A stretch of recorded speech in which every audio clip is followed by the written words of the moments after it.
Assalamualaikum warahmatullahi wabarakatuh. Waalaikumsalam. Bertemu lagi di program Muhammadiyah Untold Story. Cara kita untuk memahami dan mengetahui sejarah Muhammadiyah dengan menyenangkan dari apa-apa yang tidak diceritakan dalam sejarah Muhammadiyah. Mohon maaf, untuk sesi kali ini akan dipandu oleh saya Muhammad Iksan Budi Prabowo untuk sementara menggantikan host tetap kita, yaitu Kang Iwan Setiawan. Nah, alhamdulillah di kesempatan hari ini kita akan ngobrol santai ya tentang tokoh yang sebenarnya nggak bisa dipahami dengan santai juga, yaitu Buya Profesor Ahmad Syafi'i Ma'arif. Nah, biasanya kalau kita ngomongin Buya Syafi'i sebagai seorang negarawan, bapak bangsa, kurang lebih kayak gitu, itu kita tidak bisa melepaskan beliau sebagai seorang pemikir, beliau sebagai seorang tokoh kebinekaan bangsa Indonesia. Tetapi sebagai seorang pemimpin, beliau itu mengalami proses sejarah dalam kehidupannya ya sebagai orang biasa kayak kita, sebagai kader Muhammadiyah biasa kayak kita. Nah, untuk kenal seorang kader Muhammadiyah itu caranya gimana sih? Orang Muhammadiyah itu paling enak dilihat dari siapa sih? Nah, orang Muhammadiyah itu paling enak dilihat, paling enak diceritakan dari temannya. Karena orang Muhammadiyah itu banyak menghabiskan waktu dalam lingkungan aktivisme dan lingkungan pertemanannya yang sangat panjang, mengisi amal-amal hidupnya yang luar biasa panjang. Nah, di kesempatan hari ini alhamdulillah kita bertemu seorang wartawan senior Suara Muhammadiyah, jurnalis senior, yaitu Bapak DRS Imron Nasri. Apa kabar Pak Imron? Alhamdulillah baik. Nah, luar biasa ya, kita bisa bertemu dengan apa yang saya sebutkan tadi. Cara memahami Buya dari siapa? Ya dari temannya Buya Syafi'i Ma'arif. Pak Imron ini merupakan salah satu jurnalis senior dari Suara Muhammadiyah, majalah yang itu menjadi pengisi utama dalam kehidupan Buya Syafi'i Ma'arif. Nah, sebelumnya nih Pak Imron, kalau beberapa pembicara kita sebelumnya kan kebanyakan memang orang asli Jogja. Jadi aktivis di Jogja, kemudian mengalami pengalamannya sejak lahir lah Muhammadiyah dari kecil. Nah, kalau Pak Imron ini aslinya dari mana, ke Jogja itu kapan dan tahun berapa gitu? Oh, terima kasih Mas Isan. Saya berasal dari Lampung ya. Oh, dari Lampung ya.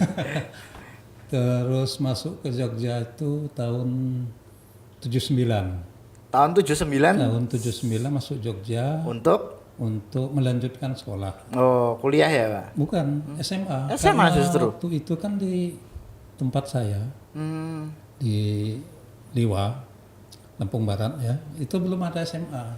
Oh, ya. Yang ada baru SMP. Ya. Itu satu-satunya SMP di sana itu ya SMP negeri, Oh. SMP negeri Liwa. Itu Ya. satu-satunya yang ada di Kecamatan Bali Bukit.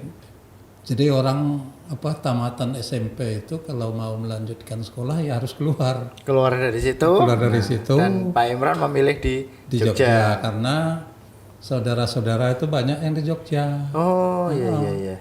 Ada yang kuliah, ada yang SMA gitu kan. Rata-rata SMA-nya di Jogja. Nanti kalau masalah kuliahnya kan sudah pencar-pencar ya, karena sesuai dengan pilihannya masing-masing gitu kan. Iya. Jadi masuk Jogja itu tahun 79.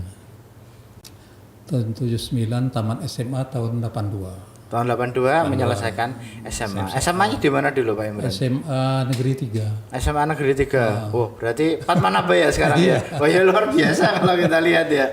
Dari dulu apakah sekolah elit atau gimana itu? Ya, katanya dulu itu ya sekolah elit. Luar biasa nih. Berarti kan sekarang gitu. Nah, tadi kan Pak Imron cerita ya, kalau daerahnya itu banyak yang melanjutkan pendidikan di Jogja. Apakah daerahnya Pak Imron itu daerah Muhammadiyah? Orang tuanya Pak Imron juga ya, Muhammadiyah? Sebetulnya kalau yang saya kampung yang saya tempati. Ya, kampung apa tadi? Kampung Liwa ya. Kampung Liwa, Lampung Barat. Lampung Barat. Nah, saya lahirnya di situ. Ya. Tapi kalau kampung bapak dan ibu saya, itu memang kampung Muhammadiyah, Oh, namanya iya, iya. Sebarus. Oh iya. Nah, Sebarus itulah cikal bakal Muhammadiyah di Liwa itu. Wah, jadi Dari dulu itu kan namanya cabang Balik Bukit ya. ya. Nah, pimpinan cabang Muhammadiyah Balik Bukit. Nah, itu satu kampung itu semuanya orang Muhammadiyah. Iya. Jadi Pak Imron ke Jogja itu sebenarnya bukan cuma menuntut ilmu tapi balik ke kampungnya Muhammadiyah ya. Ya, ya saya aktif di Muhammadiyah itu setelah kuliah. Setelah kuliah ya. Waktu di kampung dulu kan ya cuma ikut ikut kegiatan ya cuma ikut-ikutan gitu Ya. kan, karena masih kecil toh. Ya. Masih anak-anak gitu. Jadi kalau orang tua ada kegiatan ikut Ya. itu aja. Ya, jadi ini membuktikan kalau kemuhammadiyahan itu ya by sistem ya. Nah, setelah dari orang tuanya yang bermuhammadiyah, kemudian anaknya disekolahkan ya di tempat ya. pusatnya Muhammadiyah yaitu Jogja. Nah, tadi kan cerita ya di SMA 3 luar biasa itu. Kemudian kuliah melanjutkan di mana Pak Imron? Ya sebetulnya saya agak malu waktu itu dulu itu ya. dulu itu ya. Karena mungkin satu-satunya alumni SMA 3 itu yang sekolah di swasta mungkin mbak saya ya. Karena waktu itu si Penmaru itu kan, Penmaru. Ya. Sistem penerimaan manusia baru itu. Nah, saya waktu itu nggak keterima di mana-mana gitu kan. Nah, terus akhirnya saya tahu Universitas Muhammadiyah Yogyakarta itu justru dari orang tua. Oh, Iya. yang di Lampung. Yang di Lampung, karena mereka melihat iklannya di Suara Muhammadiyah. Oh, Suara Muhammadiyah Nah, iya. yang nanti Pak Imron akan menjadi salah satu jurnalis senior di dalamnya. Iya. Itu di Lampung sudah sampai dulu. Sudah sampai. Bapak saya itu langganan. Oh, jadi PCM Lampung, PCM Balik Bukit itu mengenal Suara Muhammadiyah bisa dikatakan dari kecil loh Pak dari Imron. kecil. Kalau mengenal Suara Muhammadiyah, bapak saya itu langganan soalnya itu. Oh, iya iya. Jadi apa-apa itu ngerti dari Suara Muhammadiyah. Dari Suara Muhammadiyah itu ya, Pak. Dari iklannya itu. Nah, saya tuh kaget juga. Ini kok ada UMY itu kan. Oh, iya iya. Akhirnya karena nggak terima di mana-mana itu kan. Ya udah saya ikuti aja itu saran orang tua itu daftar di Universitas Muhammadiyah Yogyakarta. Ya, takdir itu memang lucu ya teman-teman ya. Ya, itu. Tidak dibayangkan ya mungkin Iya, makanya. dulu orang yang berlangganan Suara Muhammadiyah dari tempat yang cukup jauh dari Nah, iya, asalnya Suara iya. Muhammadiyah, kemudian akhirnya setelah dengan berjalannya waktu menjadi bagian dari Menjadi bagian Suara dari Muhammadiyah Suara itu. Muhammadiyah. Nah, dulu kan masuk UMY ya. Nah itu banyak yang sebenarnya belum tahu sejarah UMY itu tempatnya di mana tadi dulu Pak Imron? Dulu itu kampus awalnya tuh sekarang yang jadi SMA Muhammadiyah 7 itu di Jalan Tendean itu. Oh, Jalan Tendean. Dulu kan nama kampusnya itu SPG. Iya. SPG Muhammadiyah 1. Oh. Nah, UMY karena kuliahnya sore kan, siang itu kan, jadi numpang di sana SPG Muhammadiyah 1 itu. Tahun 82, 83 itu. Oh, iya. UMY kan berdirinya tahun 82. Ya. Nah, iya itu. Berarti termasuk angkatan awal ya, Ya, Pak begitu Imron. lah, kira-kira. Nah, waktu di UMY ambil apa dulu Pak Imron? Sipol, Visipol, jurusan? HI. Wah, HI, udah ada HI ya dari dulu? Sudah ada. Jadi dulu itu kan ada 2 program studi ya. Ya, HI dan Administrasi Negara kalau nggak salah. ya. Nah, karena mungkin peminatnya kurang gitu kan. Ya akhirnya karena mungkin dosen-dosennya juga lebih banyak dosen HI gitu ya. Nah, jadi yang diambil itu ya HI-nya sampai sekarang. Oh. Jadi HI itu termasuk cikal bakal Visipol UMY. Oh iya, menarik. Nah, nanti kalau pemirsa bertanya-tanya, apain sih ini host baru kok bukan tanya tentang tema, tapi tanya tentang kehidupannya narsum. Nah, gini teman-teman, untuk memahami Muhammadiyah itu kita fleksibel, nggak bisa kaku. Langsung ngomongin tokohnya, langsung ngomongin intinya, tidak. Muhammadiyah itu merupakan proses hidup. Seperti halnya anak-anak, dia punya banyak teman, dia punya banyak pengalaman. Nah, memahami Muhammadiyah itu juga seperti itu. Bukan tentang kita ngomongin siapa, tetapi semua orang dalam Muhammadiyah itu berharga, kisah hidupnya di Muhammadiyah. Nah, kan saya mengenal Pak Imron sebenarnya dikatakan lama juga belum ya dibanding pengabdiannya Pak Imron. Saya baru sekitar 2017 mengenal Pak Imron waktu S1 dulu. Nah, Pak Imron kan tadi kemudian melanjutkan studi ya di perkuliahan. Nah, kemudian apakah dari awal itu Pak Imron sudah mengenal dunia jurnalistik? Ya sebetulnya dunia jurnalistik itu saya mengenalnya itu ketika saya SMA itu. Oh, dari SMA. Iya, ya? karena ada teman saya itu seorang cerpenis dulu itu kan. Lalu seorang ya kalau dikatakan penyair ya bukanlah, tapi sudah sering nulis puisi, sudah nulis cerpen gitu kan. Nah, saya belajar dari dia gitu. Dulu kan awalnya saya nulis cerpen, nulis puisi gitu, tapi nggak dipublikasikan. Oh. Karena mungkin ya saya sendiri merasa itu tidak kurang layak lah begitu kan. Nah, dan saya mencoba untuk itu. Kelihatannya bidang saya bukan di bidang puisi dan bukan di bidang cerpen itu. Oh, tapi tetap menulis. Tapi tetap menulis. Nah, akhirnya saya coba untuk nulis artikel atau apa itu kan. Nah, dari situlah mulai bangkit jiwa jurnalisnya itu kan. Dari situ ya. Nah, iya, dari situ itu.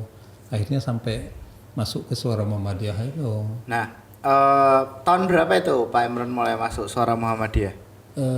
Baik menulis maupun 95 atau berapa ya? 95. Ya, sekitar itulah, sekitar Ya. 92. Itu selesai kuliah atau Sebelum masih kuliah, saat tapi masih berkuliah.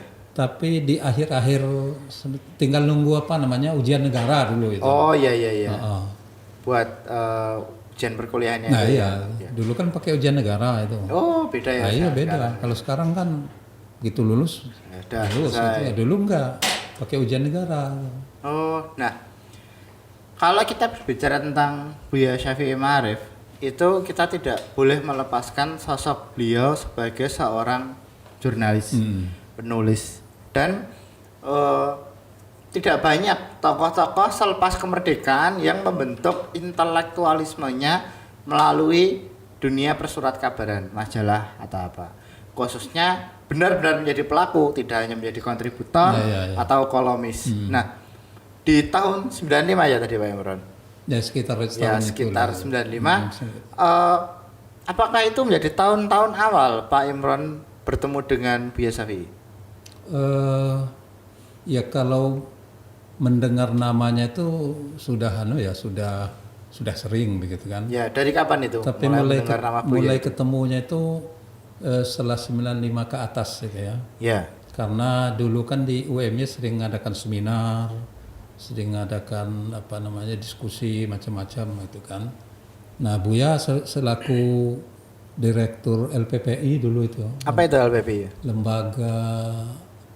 Lembaga pengkajian penyiaran Islam lah begitu ya. Yeah. Nggak salah itu. Nah, dia sebagai direkturnya.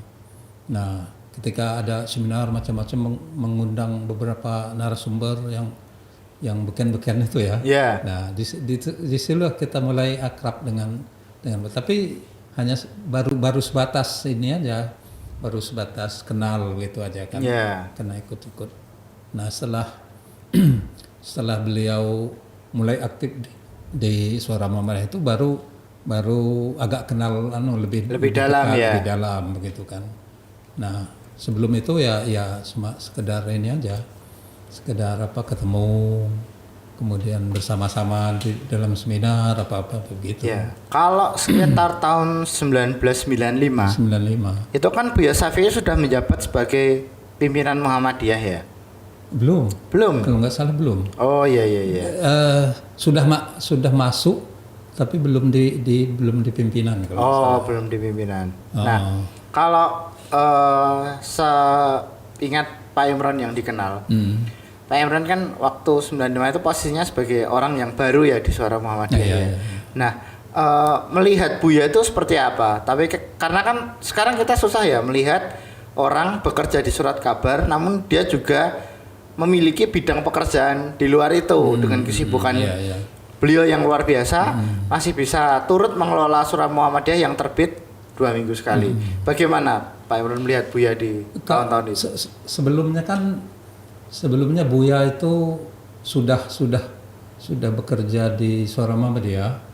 Ya, Tapi setelah dia sekolah di Amerika, ya. ngambil S2 S3 itu non aktif begitu. Oh iya, karena di luar negeri. Awalnya kan Buya itu di Suara Muhammadiyah itu sebagai korektor gitu loh. Oh, seperti editor kalau sekarang. Ya sebagai editor lah gitu. Iya. Korektor macam-macam itu. Oh iya iya. Nah, setelah dia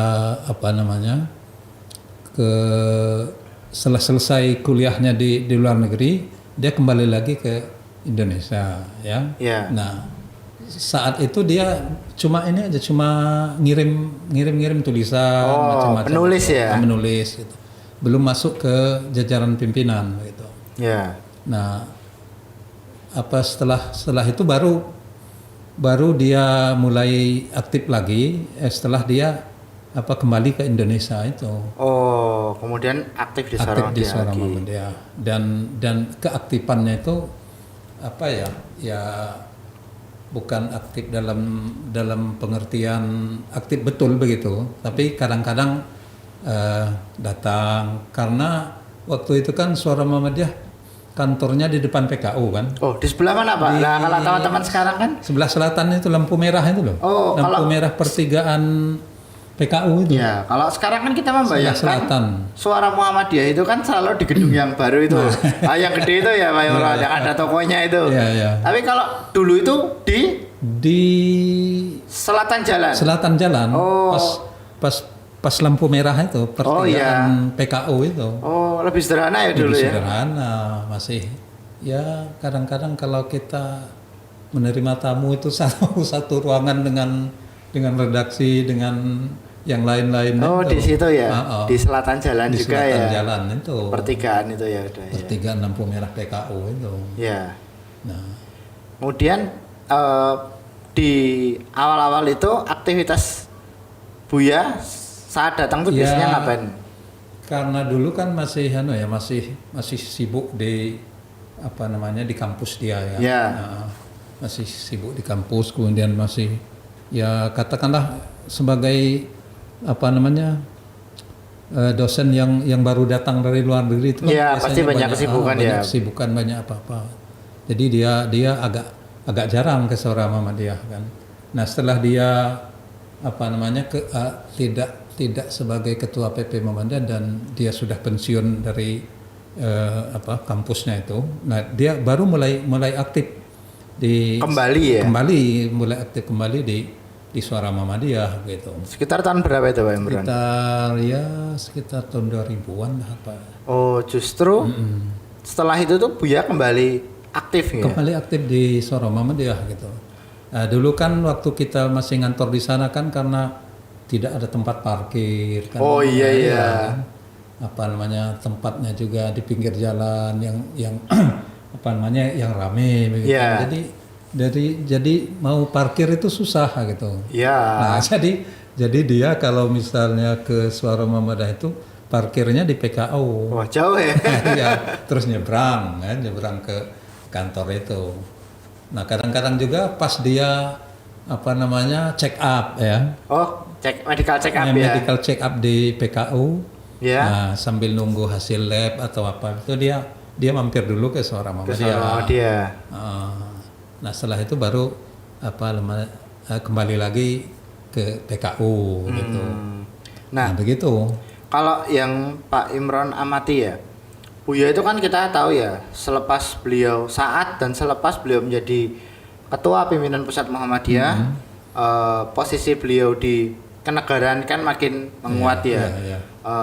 Makin kita sadar kalau beliau itu merupakan sebuah tokoh bangsa yang penting. Dengan kesibukan beliau yang luar biasa, baik menghadiri acara maupun sebagai pimpinan, setahu Pak Imron, gimana sih Buya itu agar tetap konsisten menulis? Eh, kalau nggak salah beliau itu kan menyediakan waktu setelah subuh kalau nggak salah ya. Setelah subuh itu kan suasananya masih fresh apa gitu. Ya, Nah, apalagi rumahnya beliau di Nogotirto. Nogotirto. Gitu kan.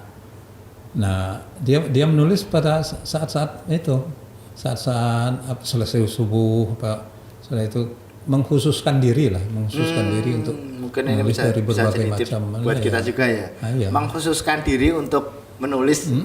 Menulis dan membaca begitu. Karena karena dia menuliskan tidak hanya di Suara Muhammadiyah tapi di media lain begitu. Ya. Nah, iya. Yang itu harus rutin begitu kan, seminggu sekali atau apa begitu. Nah, dari kebiasaan disiplin menulis yang luar biasa itu, apakah Buya juga mengajarkan kebiasaan ini atau mewariskan kebiasaan ini ke para jurnalis Suara Muhammadiyah? Iya, dia memberikan contoh itu ya. Ketika setiap hari Selasa kita kan rapat. Nah, gimana sih rapat hari Selasa itu?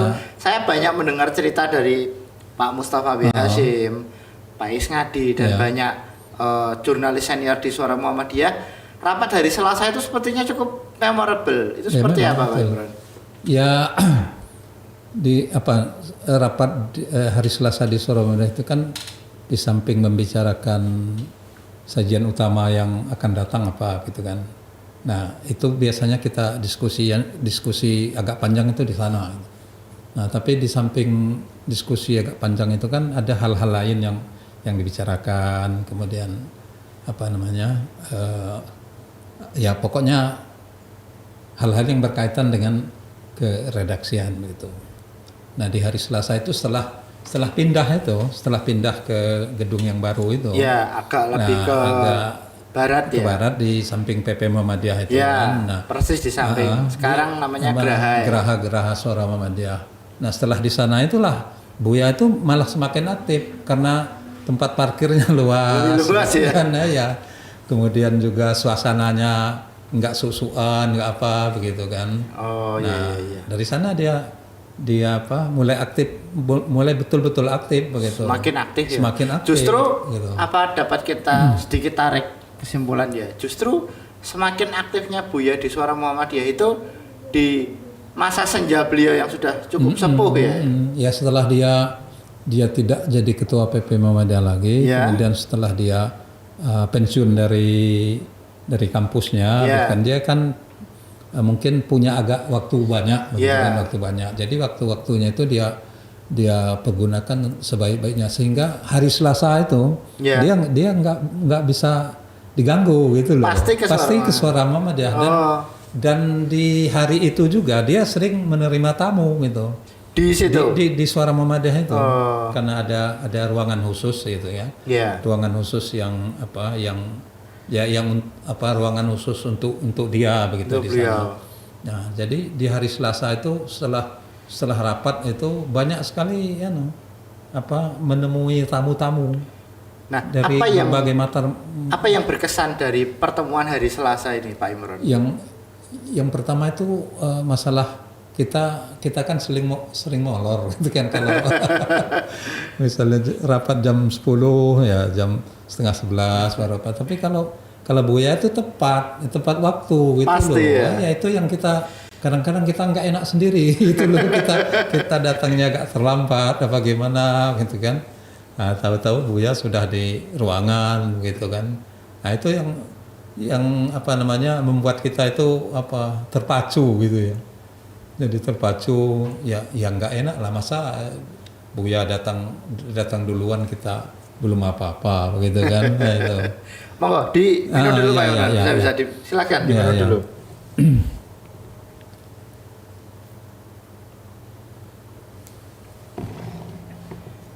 Nah, menarik ya, saya jadi teringat ya soal hari Selasa itu ya. Karena yang cerita tidak hanya Pak Imron, banyak jurnalis senior yang terkenang di hari Selasa dan itu. Buya itu ya. Nah, Kalau setelah tahun 2000 kan kita lihat bahwa banyak ya kontroversi yang akhirnya berseliweran tentang Buya, khususnya selama 1 dekade ini ya. Apakah Buya pernah cerita di SM ya? Mungkin dapat dikatakan Pak Imron dan teman-teman di redaksi itu kan orang yang paling dekat dengan Buya dalam sebuah aktivitas harian. Nah itu bagaimana Pak?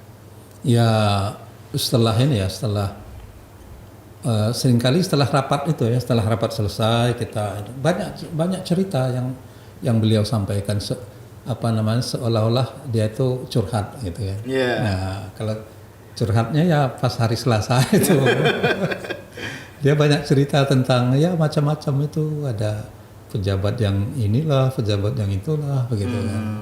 Nah itu sering diceritakan di hari Selasa itu. Jadi kita banyak juga mendapat informasi-informasi yang mungkin orang lain belum tahu, kita sudah tahu gitu kan. Nah, Buya Syafi'i ini kan kalau dilihat dari usia dibandingkan pimpinan Muhammadiyah yang lain kan cukup sepuh ya. Ya. Usianya alhamdulillah Allah berikan usia yang panjang untuk membina dan membimbing kita. Yang kedua, Allah memberikan kekuatan beliau untuk menulis dan tulis warisan tulisannya menjadi apa yang kita saksikan hari ini. Nah kalau saya pribadi nih Pak Imron ya, justru Buya itu sejarawan, tetapi dokumentasi tentang beliau sebagai sejarawan kurang diceritakan kayak gitu ya. Karena kan pemikiran kebangsaannya jauh lebih banyak dan bangsa Indonesia butuhnya itu. Nah, mohon maaf nih Pak Imron, kalau apakah ya kadang-kadang setelah beberapa tahun ini Buya itu masih sering menampilkan dirinya sebagai sejarawan di balik rapat meja-meja redaksi itu? Malah dia itu justru yang seperti itu tidak terekspos gitu ya. Malah lebih banyak ke sifat-sifat humanioranya, kemanusiaannya. Ya. Karena apa? Karena setelah rapat redaksi kira-kira jam ya habis zuhur lah gitu. Nah, kita kan sholat bersama, sholat berjamaah itu. Nah di sana masih berlanjut itu cerita-cerita masih berlanjut cerita itu. Nah kalau kelihatannya dia tidak mau menonjolkan keilmuannya itu ya. Keilmuan sama kebapak bangsaan itu ya. Nah, dia justru banyak cerita tentang hal-hal yang bersifat humaniora macam-macam begitu yang kadang-kadang kalau menurut kita itu hal-hal seperti itu jarang ditemui oleh pejabat-pejabat lain. Itu karena apa? Mulai dari rakyat biasa ya. Rakyat biasa sampai katakanlah para jenderal itu kan akrab dengan beliau begitu. Nah, jadi banyak cerita yang dia ceritakan. Nah, apa tuh Pak Imran? Ceritakanlah beberapa cerita yang berkesan dan itu cukup membekas bagi Pak Imran dan teman-teman sekarang. Ya, karena kayaknya membekas semua gitu ya. Karena ini yang mungkin belum diungkap atau apa ya. Beberapa kali kita kan setelah rapat setelah sholat zuhur berjamaah itu kan seringkali kita diajak keluar untuk makan siang keluar makan siangnya di beberapa warung yang ada di sekitar Ahmad Dahlan itu, kalau enggak keluar ke pusat-pusat kuliner kan. Nah di sana dia kita cerita akhirnya tidak ada sekat bahwa beliau seorang sejarawan, seorang negarawan, sudah seperti biasa, malah kita bersenda gurau begitu kan di sana itu. Nah, dan dia kelihatannya menikmati itu loh.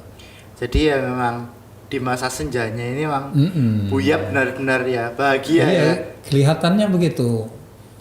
Karena sering dia katakan bahwa hari Selasa ini saya nggak bisa diganggu gugat katanya. harus rapat ini di Suara Muhammadiyah katanya. Nah, ini Pak Imron.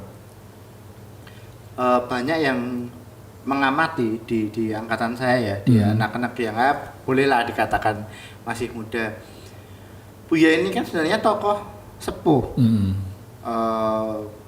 Namun beliau itu bisa tetap menjaga performa dan kedekatan dengan anak muda, baik dalam berbicara maupun dalam membina. Kita sudah tahu banyak anak-anak muda yang sekarang menjadi orang-orang penting, punya daya intelektualitas yang luar biasa. Dapat kita katakan kalau itu binaannya Buya. Sebenarnya Buya itu membina itu orang yang beliau anggap potensial untuk dibina itu seperti apa toh, Pak Imron? Kalau menurut saya ya, pembinaannya itu bukan dibina dalam artian kamu harus begini, enggak, tapi dengan contoh, gitu. Dengan apa namanya, dengan keteladanan begitu kan. Seperti halnya kita apa namanya, kalau kita menulis gitu ya, dia tidak mengatakan bahwa kamu harus begini, enggak, cuma dia kasih mengasih contoh dengan dengan tulisannya itu. Nah, kemudian dengan begitu kita kan merasa kemudian dengan kita misalnya dia baca tulisan kita gitu kan, ini kurang titiknya, ini sedetail itu ya? Nah, sedetail itu.